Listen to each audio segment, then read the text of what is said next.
Goeiemôre my boetie en sissa, wees gegroet in die wonderlike naam van Jesus op hierdie geseënde woensdagoggend en baie dankie dat ek die voorreg het om vir julle te kan bid vanoggend. Ek hoop julle is reg vir hierdie dag wat voorlê en aan God alle eer, lof en heerlikheid vir nog 'n gespaarde dag wat vir ons voorlê en natuurlik dat ek die voorreg het om vir julle te kan bid. Kom ons bid saam. Vader, aan die alle eer, lof en heerlikheid. Ek kom na u toe in die lieflike naam vanoggend. Vader, baie dankie dat ek vir my boetie en sissa kan bid.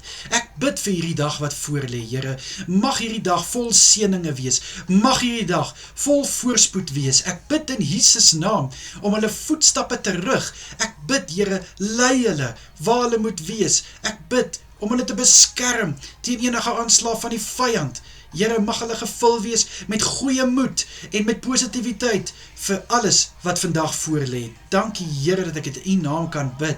Ek bid vir my boetie en sissa by die werk. Liewe Here, seën vir hulle met 'n suksesvolle dag.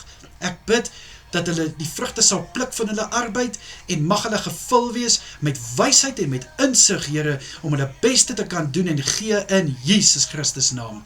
Vader, ek bid vir elkeen wat by die huis is. Dit wat hulle hande vind om te doen vandag, mag dit voorspoedig wees. Mag hulle die vrugte pluk daarvan, Here. Ek bid in Jesus naam, dat hulle 'n verskil sal kan maak, liewe Here, in dit wat hulle vandag aanpak. Liewe Here, al is dit hoe klein, liewe Here, nog steeds weet ek, dis die klein dingetjies wat die grootste seën ontvang. Mag dit so wees in Jesus Christus naam.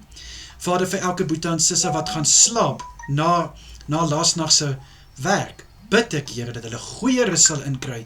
Mag hulle uitgerus wees wanneer hulle weer die volgende skof moet aanpak. Ek bid vir kalmte en rustigheid wanneer hulle slaap in Jesus naam.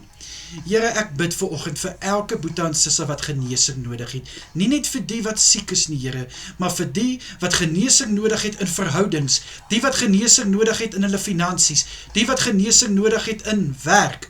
Liewe Here, waar ook al hulle genesing nodig het, bid ek dat genesing sal plaasvind van hierdie oomblik af, sodat net getuienisse gelewer kan word in die naam van Jesus Christus.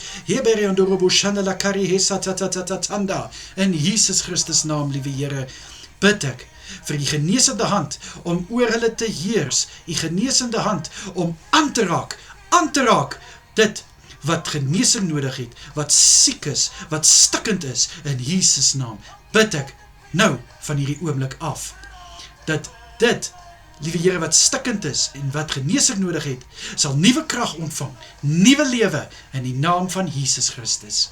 Vader, ek bid dat U asseblief vir elke boetie en sissa sal beskerm deur hierdie dag en asseblief vir elkeen sal veilig hou waar hulle self bevind vandag. In die kosbare naam van Jesus is dit my gebed. Dankie Here. Amen en amen. My boetie en sissa, julle moet 'n wonderlike dag verder hê. Kyk asseblief mooi na julle self, wees geseënd en natuurlik as dit die Here se wil is, bid ek vanaand weer vir ons. Tot dan, totsiens julle.